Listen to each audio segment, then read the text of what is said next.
American hacker. Spy TV remote control. For this project you will need keychain Spy DVR, digital video recorder. You can buy cheap at eBay or Amazon.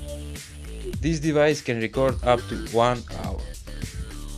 Now we're gonna open the TV remote control and remove the electronic board, and inside we're gonna put our spy recorder and glue it with silicone gun.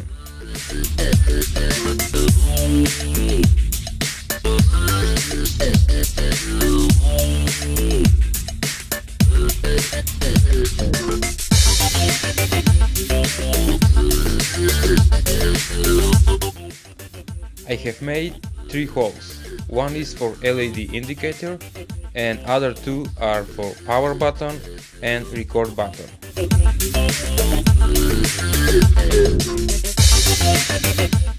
It's time to test this Spy TV remote control and find out who is touching my stuff. Thanks for watching and subscribe to American Hacker. You can watch my other videos, click below.